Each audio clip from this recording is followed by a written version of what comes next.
Hi guys, thanks for tuning in. For today's video, we are going to have a look at the MEZCO 112 Collective Red Skull. This is the standard release, which I think as of now has sold out at most major toy retailers. But let's have a look at the packaging first. And as you can see, he comes a little bit battle worn. I'm not sure exactly what happened, but luckily it's just the outer plastic sleeve that's been a little bit damaged. Packaging itself is really nice. Comes with a massive red Hydra logo in the front there, on the side as well, and on the back you've got the figure showing him with all his accessories, different posing and display options. And on the side, Hydra logo again. On the top, MEZCO 112 Collective logo. On the bottom, some company information. And this is a slip box style packaging, and it doesn't have that magnetic lid anymore.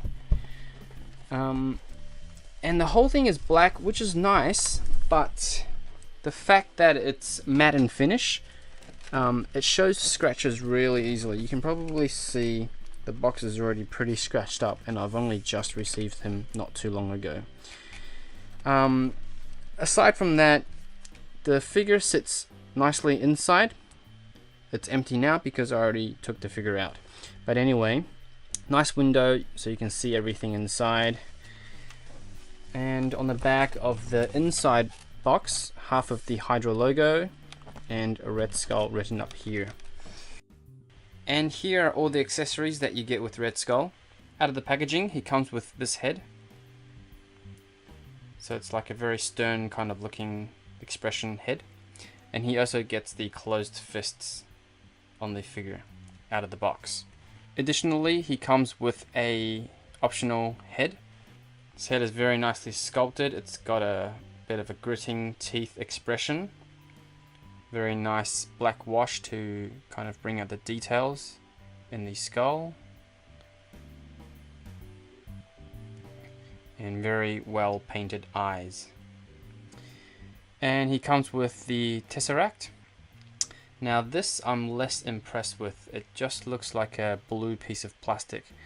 Would it be nice if it was a little bit more translucent, maybe a little bit of plastic marbling in there to give it a bit more texture, but that's the Tesseract.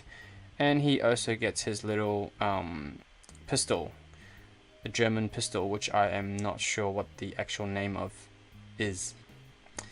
Very well detailed. It's very small. I'm not sure if that's the correct scale, but next to the figure it looks quite tiny. Can you imagine what kind of bullets comes out of this barrel? It's very small. Anyway, that's his pistol. And in terms of extra hands, he comes with a left hand item holding hand, but I'm not sure what he's supposed to hold with that one. And also another kind of item holding hand, but this time the thumb is sort of pointing down rather than up. But again, I'm not sure what he's supposed to hold with these.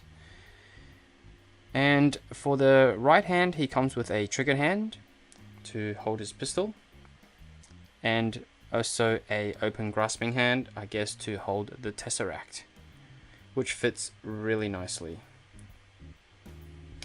And of course he comes with his display base with a nice Hydra symbol printed there, very nicely done.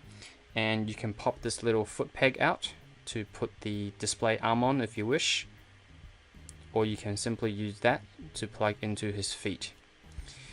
And the display arm and Ziploc bag are also included, but I didn't think I needed to show you guys these anymore. These are pretty standard MEZCO inclusions. And I'll quickly demonstrate swapping of the heads. So the head comes off fairly easily, and the new head pops on pretty nicely as well. And while we're here, I thought I might just grab some Marvel Legends Red Skull heads to do a little bit of a comparison. This one here is the Iron Skull Red Skull head. Very nicely detailed, but it is a lot smaller than the MEZCO 112. And this one here is from the BAF, the Onslaught, Red Onslaught BAF.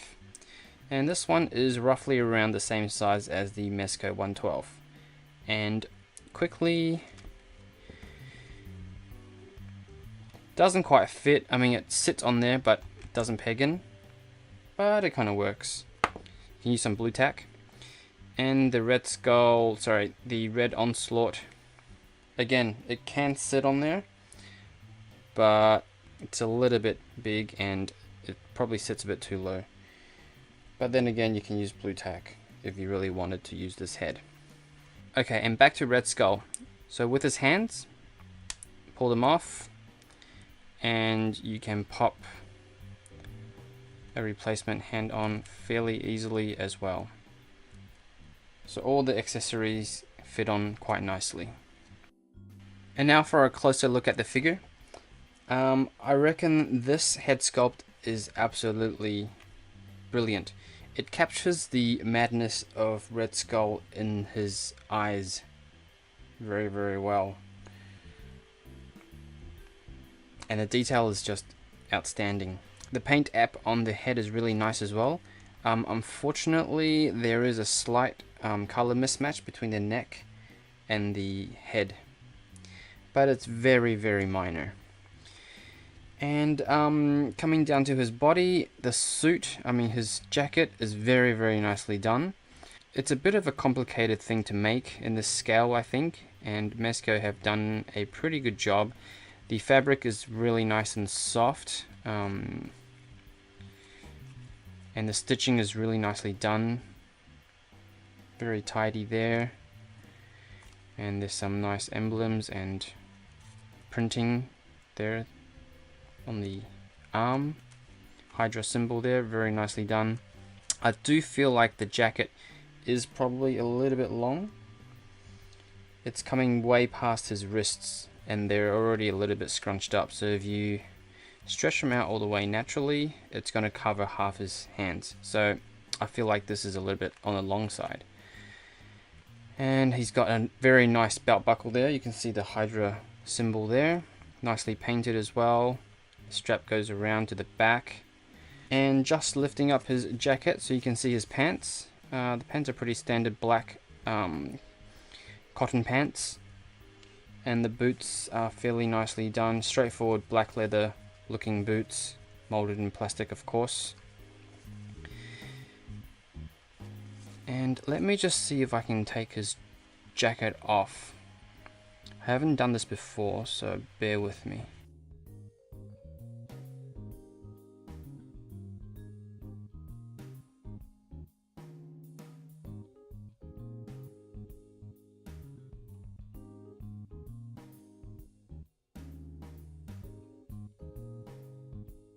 And there you go, that's the jacket off.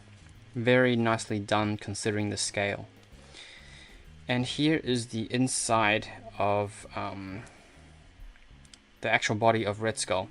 So the jumper itself, very nice kind of cotton jersey material, and it does have some detail there with the striping. So that's really nice to see. And you can probably put this back on like so if you don't want the jacket. I think this would look pretty decent as well. And here he is without the jacket. It looks okay, but the straps and the belt will be a little bit loose because they had to take into account the thickness of the jacket. But I think he looks pretty good like that. Oh, actually, I think MEZCO has thought of everything. On the back there's actually two holes, so you can have it a bit loose on the larger hole, or you can make it a bit tight and stick it on the shorter hole. So that'll make the strap much more fitting. And now onto articulation, and I thought I might do this with the jacket off still.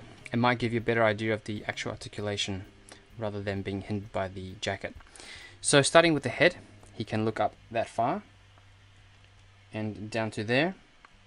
He can tilt from side to side, very nice tilting there, and obviously all the way around. And his neck is double jointed, so you got one at the base and one underneath his skull.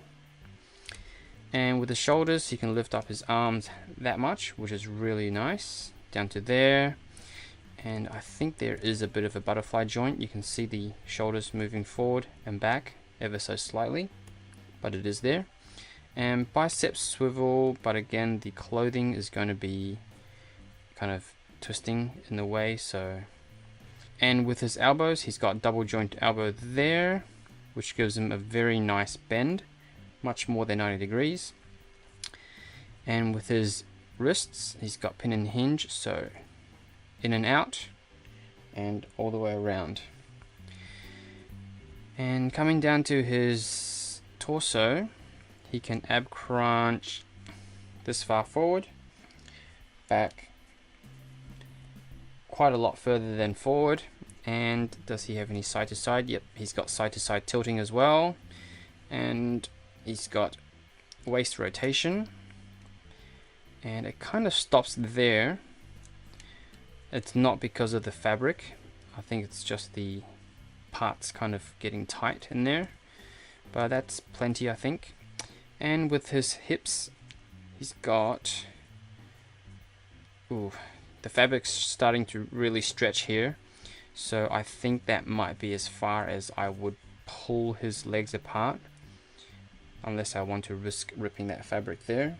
So he can split that much, and he can kick forward to there and back to about there.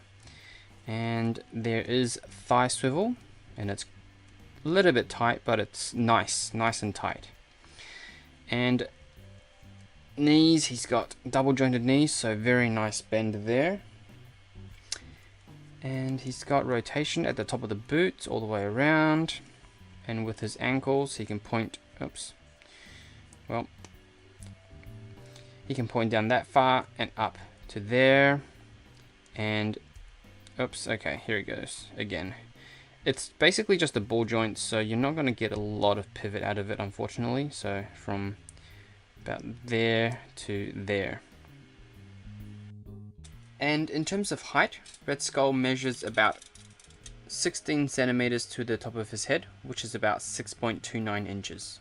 And now for some size comparisons. First up, here he is with the Marvel Legends Mandroid Wave Red Skull, Marvel Legends Iron Skull, Marvel Legends MCU Captain America, Marvel Legends Marvel Now Mandroid Wave Captain America, Marvel Legends Onslaught Wave Captain America, SH Figure Arts Captain America, MEZCO 112 Collective Commander Rogers, Mafex Deadshot, and finally DC Icons Superman.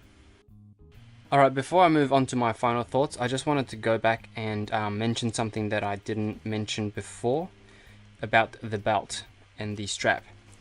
So I didn't notice at the time, but on the holster there is also two holes.